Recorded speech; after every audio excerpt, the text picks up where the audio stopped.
وَمِنَ النَّاسِ اور لوگوں میں سے من یقول بعض کہتے ہیں آمنا ہم ایمان لائے باللہ اللہ پر وبالیوم الآخر اور آخرت کے دن پر وما ہم بمؤمنین حالانکہ ہرگز وہ مومن نہیں. ایمان کا دعویٰ کر رہے ہیں, قرآن ان کے ایمان کے دعوے کا ذکر کر رہا ہے اور پھر فرما رہا ہے وہ مومن ہی نہیں. اس کی وجہ کیا تھی؟ یہ منافقین تھے جن کے دل میں نبی کریم صلی اللہ علیہ وآلہ وسلم کی تعظیم نہیں تھی. یہ حضور اقدس صلی اللہ علیہ وآلہ وسلم کے سامنے ایمان تو لائے لیکن دل سے انہوں نے حضور کو تسلیم نہیں کیا, حضور کی بے ادبی اور گستاخی کیا کرتے تھے. تو فرمایا وما ہم بمؤمنین, وہ ہرگز مومن نہیں. یخادعون اللہ, وہ اللہ کو دھوکہ دینے کی کوشش کرتے ہیں. والذین آمنوا, اور ایمان والوں کو دھوکہ دینے کی کوشش کرتے ہیں. حقیقت میں تو یہ ہے کہ وہ رسول اللہ صلی اللہ علیہ وآلہ وسلم کو دھوکہ دینے کی کوشش کرتے تھے, لیکن قرآن نے فرمایا یخادعون اللہ, وہ اللہ کو دھوکہ دینے کی کوشش کرتے ہیں. اس کی وجہ یہ ہے کہ رسول اللہ صلی اللہ علیہ وآلہ وسلم اللہ کے بھیجے ہوئے ہیں, اور رسول اللہ صلی اللہ علیہ وآلہ وسلم کی بے ادبی کرنا در حقیقت اللہ کی بے ادبی کرنا ہے, اور حضور کو دھوکہ دینے کی کوشش کرنا در حقیقت اللہ کو دھوکہ دینے کی کوشش کرنا ہے. اور مومنوں کو اس طرح دھوکہ دیتے کہ اپنے مسلمان ہونے کا دعویٰ کرتے, ان کے سامنے نماز پڑھتے, ان کے سامنے قرآن پڑھتے, ان کے سامنے جہاد میں شریک ہوتے, لیکن دل سے وہ حضور پر ایمان نہیں لائے تھے. وما یخدعون, وہ دھوکہ نہیں دیتے الا انفسہم, مگر اپنی ہی جانوں کو, اپنی ہی جانوں کو, خود اپنے آپ کو وہ دھوکہ دے رہے ہیں. وما یشعرون, اور وہ شعور نہیں رکھتے. فی قلوبہم, ان کے دلوں میں مرض, بیماری ہے, نفاق کی بیماری ہے, حضور صلی اللہ علیہ وآلہ وسلم سے حسد کی بیماری ہے. تو نبی کریم صلی اللہ علیہ وآلہ وسلم کے مقام و مرتبے سے وہ جلتے تھے. تو فرمایا فزادہم اللہ مرضا, اللہ نے ان کی بیماری کو اور بڑھا دیا. اس کو سمجھنے سے پہلے یوں سمجھیں کہ اگر کوئی کسی سے جلتا ہو, حسد کرتا ہو, تو اس کا مقام جس قدر بلند ہوگا اس کے حسد میں کیا ہوگا؟ اضافہ ہوگا. تو ان کے دل میں بغض رسالت کا مرض تھا, ان کے دل میں حضور کا حسد تھا. اللہ تبارک و تعالی نے قرآن کی کئی آیتیں حضور کی فضیلت میں, حضور کی بلندی میں اور حضور کے مقام و مرتبے کو بیان کرنے کے لیے نازل فرمائی. جیسے جیسے آیات نازل ہوتی ان کا حسد اور ان کا مرض اور بڑھ جاتا. وَلَهُمْ, اور ان کے لیے عذاب علیم, علیم کے معنی دردناک, دردناک عذاب ہے. بما کانوا, اس وجہ سے کہ وہ یکذبون, کذب, جھوٹ, اس وجہ سے کہ وہ جھوٹ بولا کرتے تھے. تو جھوٹ کی یہ نحوست ہے کہ ان کے لیے دردناک عذاب ہے. منافقین ایمان لانے کا دعویٰ کرتے لیکن وہ جھوٹے تھے. مومنین کو بھی چاہیے کہ وہ جھوٹ سے بچیں. حدیث پاک میں فرمایا کہ جھوٹ انسان کو ہلاک کر دیتا ہے اور سچ انسان کو نجات دینے والا ہے. وَإِذَا, اور جب قیلا, کہا جائے, لہم, ان منافقوں سے, لا تفسدوا, تم فساد نہ کرو, فی الارض, زمین میں, ایسی باتیں کر کے, حضور کے خلاف باتیں کر کے, حضور کی تعظیم و توقیر نکالنے کی کوشش کرتے ہو تو مسلمانوں میں فساد ہوتا ہے, تم فساد نہ کرو. قالو, وہ کہتے ہیں, انما نحن مصلحون, ہم تو صرف اصلاح کرنے والے ہیں. مصلح مانے اصلاح کرنے والے. وہ کہتے ہیں ہم توحید کی حفاظت کر رہے ہیں. صحابہ کرام تعظیم میں بہت آگے بڑھ گئے ہیں تو ہم تو اصلاح کر رہے ہیں. مفسرین نے اس پہ بڑی تفصیل لکھی ہے, صرف ہم مختصر سمجھ رہے ہیں. تو یہ فساد کر رہے ہیں. قرآن ان سے فرما رہا ہے کہ فساد مت کرو, لیکن کیا کہہ رہے ہیں؟ ہم تو اصلاح کر رہے ہیں.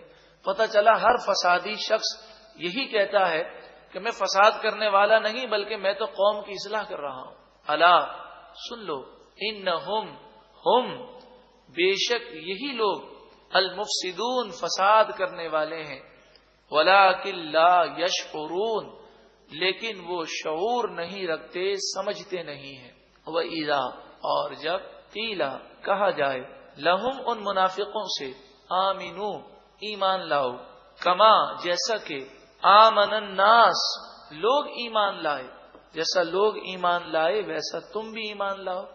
لوگ سے مراد یہاں صحابہ کرام ہیں، ان سے کہا جاتا کہ صحابہ کرام کی طرح ایمان لاؤ، جیسے صحابہ کرام حضور سے محبت رکھتے ہیں، عشق رکھتے ہیں، تعظیم و توقیر کرتے ہیں۔ قالو وہ کہتے انؤمن کیا ہم ایمان لائیں، کما جیسا کہ آمن السفہاء بے وقوف لوگ ایمان لائے، یعنی صحابہ کرام کو عشق و محبت کو تعظیم و توقیر کو وہ بے وقوفی قرار دیتے، کیا ہم ان بے وقوفوں کی طرح ایمان لائیں؟ اس سے یہ معلوم ہوا کہ صحابہ کرام کی توہین کرنا یہ منافقوں کا طریقہ ہے۔ الا سن لو انہم ہم بے شک وہی السفہاء بے وقوف ہیں، ولکن لا یعلمون لیکن وہ جانتے نہیں ہیں۔ وَإِذَا اور جب لَقُوا الَّذِينَ آمَنُوا لقو کے معنی ملاقات کریں، اور جب وہ ایمان والوں سے ملاقات کرتے ہیں، قالوا وہ کہتے ہیں آمنا ہم ایمان لائے، وَإِذَا اور جب خلو وہ جدا ہوتے ہیں، خلوت میں ہوتے ہیں، خلو خلوت سے یاد رکھیں، جب وہ خلوت میں ہوتے ہیں جدا ہوتے ہیں، اِلَىٰ شَيَاطِینِہِمْ اپنے شیطانوں کے پاس، یہاں شیاطین سے مراد وہ منافقوں کے سردار ہیں جن کے عقیدے درست نہیں ہیں، ان کے پاس اپنے سرداروں کے پاس ہوتے ہیں، قالو وہ کہتے ہیں انا معکم بے شک ہم تمہارے ساتھ ہیں، انما نحن مستہزئون ہم تو صرف مذاق کرتے ہیں، مسلمانوں کا مذاق اڑاتے ہیں، انہیں بے وقوف بناتے ہیں۔ اللہ تعالی یستہزئ بہم انہیں ان کے مذاق کی سزا دے گا، اس مذاق اڑانے کی سزا اللہ دے گا۔ یہاں پر بعض ترجمے غلط پائے جاتے ہیں، اللہ یستہزئ بہم کا ترجمہ نعوذ باللہ من ذالک یہ کیا جاتا ہے اللہ تعالی ان سے مذاق کرتا ہے کہ استغفر اللہ، ٹھٹا کرتا ہے، ہنسی کرتا ہے، یہ تینوں ترجمے غلط ہیں۔ اللہ تعالی ٹھٹا کرنے سے، مذاق کرنے سے اور ہنسی کرنے سے پاک ہے۔ اللہ یستہزئ بہم اللہ انہیں ان کے مذاق کی سزا دے گا، وَيَمُدُّهُمْ اور انہیں ڈھیل دیتا ہے۔ تو ابھی تو یہ دنیا کے اندر چل پھر رہے ہیں تو سزا فوراً کیوں نہیں آتی؟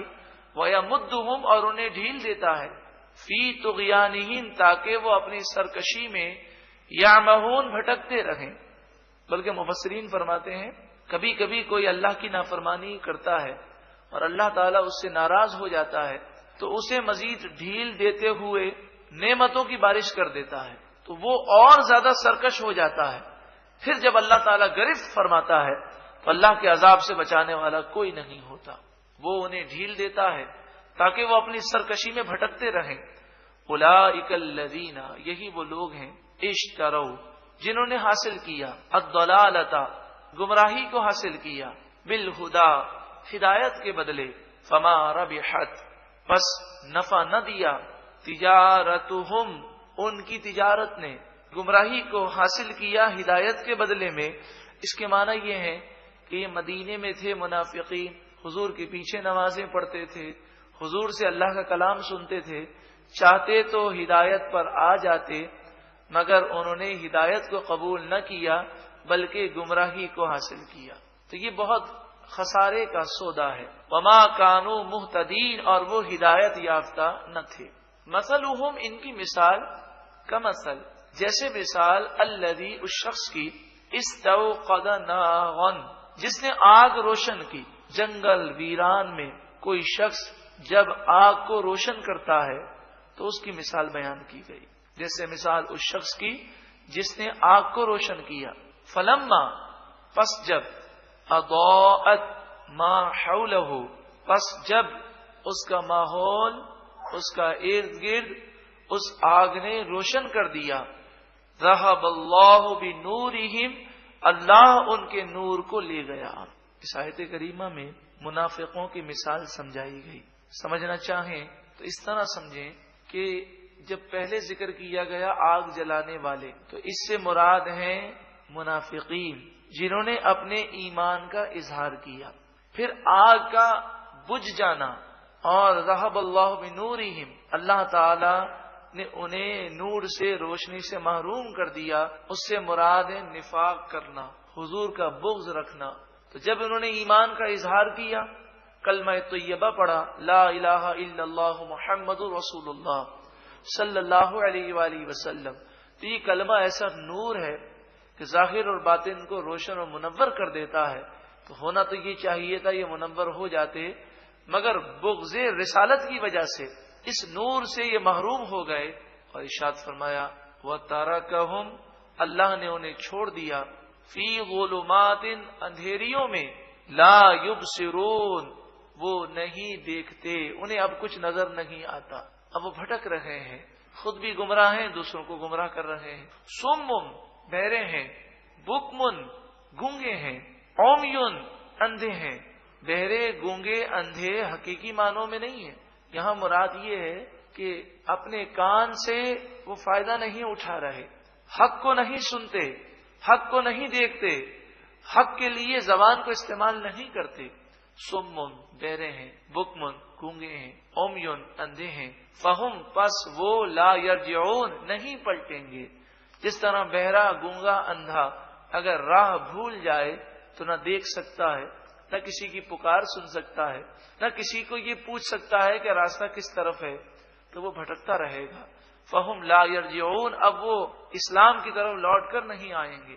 او یا کصیب، جیسے مثال صیب کی، صیب تیز بارش، من السماء، آسمان سے، فیہ، جس میں، ظلمات، اندھیریاں ہیں، ورعد، اور کڑک ہے، وبرق، اور بجلی ہے۔ تیز بارش میں جہاں فوائد ہیں وہاں پر اس بات کا ڈر ضرور ہوتا ہے کہ کہیں بجلی نہ گر جائے۔ جب کڑک زوردار ہوتی ہے تو دل ہل جاتا ہے، اور تیز بارش میں اندھیرا بھی چھا جاتا ہے۔ تو جہاں بارش کے فوائد ہیں وہاں یہ تین چیزیں اس کے ساتھ ہیں۔ تو جہاں اسلام کے فوائد ہیں، جہاں اسلام کی برکتیں ہیں، وہاں آزمائشیں بھی ہیں۔ جہاد میں جانا پڑتا ہے، جان کا نذرانہ پیش کرنا ہے، مقابلے کے لیے گئے تو زخمی ہونا ہے، عزت کو داؤ پہ لگانا پڑتا ہے، اپنی اولاد کو داؤ پہ لگانا پڑتا ہے۔ کیونکہ جب انسان اسلام پر عمل پیرا ہوتا ہے تو جو لوگ اسلام کے دشمن ہیں وہ اس شخص کے بھی دشمن بن جاتے ہیں۔ تو اس طرح کے واقعات تو ہوتے ہیں۔ تو عقل مند، دانا اور سمجھدار وہ ہوتا ہے جو اس راہ میں پیچھے نہ ہٹے، بلکہ وہ جب اتنا بڑا مقام حاصل کرنے کے لیے چلا ہے، جنت کے حصول کے لیے چلا ہے، تو ان مشکلات کا مقابلہ کرے۔ منافقین کی ایک دوسری قسم تھی۔